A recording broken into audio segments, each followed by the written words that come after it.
So on January 26th, 2026, the market did, well, pretty much nothing. But here's the thing, a flat day is almost never a boring day. In fact, it's often when the market is telling us the most important stuff. Today we're going to dive deep into what all that quiet was really saying. This quote from CIY Capital just nails it, doesn't it? The market felt exactly like that. An engine, all revved up, full of potential, but stuck at a major intersection, just waiting for the signal to change. So what did that idling engine actually look like in practice? All right, so what does a flat market actually look like when you pull up the numbers? Take a look at the NASDAQ 100, which, tracks all the biggest tech companies. It spent the entire day stuck in this incredibly tight little box. A net change of less than 0.2%? That is tiny. It just shows you how little conviction there was from buyers or sellers. This was the very definition of a market holding its breath. And that, of course, leads to the big question. With all that power under the hood, why did the market just decide to stand still? What was everybody waiting for? Well, it turns out it wasn't just one single thing.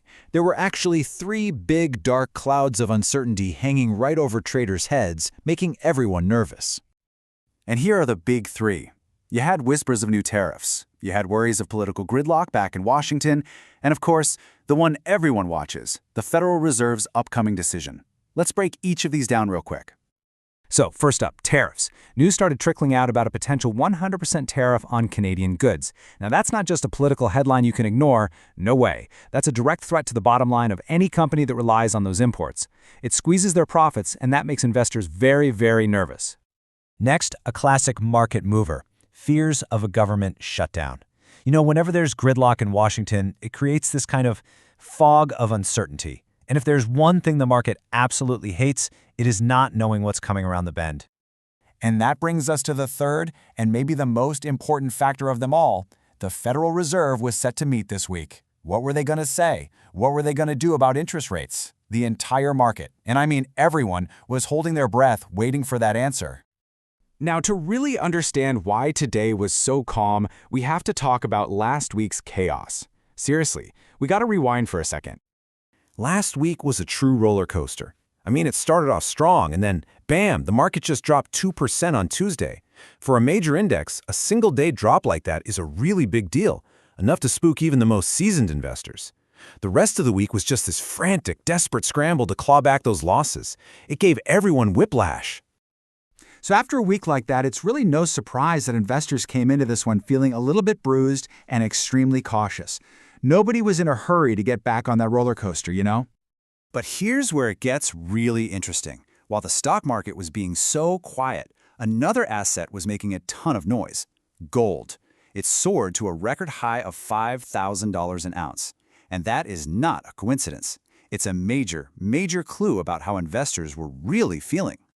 See, gold is what we call a classic safe haven asset. When investors get nervous about stocks and the economy, they often run to gold for security. So seeing a record high price for gold, that's a huge, flashing neon sign that caution is the name of the game right now. So, all of this, the nervousness, the memory of last week's crazy volatility, the flight into gold, it's all building up to this week. This is the week that idling car is waiting for that traffic light to finally change. And here are the three big signals that could turn that light green or keep it red. We've got the Fed's interest rate decision, which basically sets the cost of money for the whole economy. We've got the Q4 GDP report, which is our best look at how healthy the economy is. And finally, earnings from the giants, Apple, Microsoft. A big report from any of them could set the tone for the entire tech sector. Any one of these events could send the market flying or into a tailspin. Okay, so let's put all these pieces of the puzzle together. What's the one big takeaway from a day where, on the surface, it looked like nothing happened?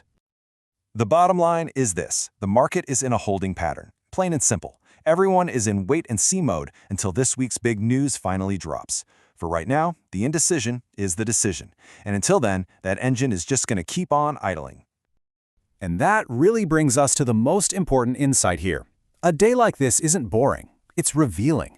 It tells you exactly where the market's anxieties are focused. Sometimes, the smartest move isn't to act at all, but to listen to the silence and understand why everyone is waiting. Because in the market, knowing when to do nothing is every bit as powerful as knowing when to make a move.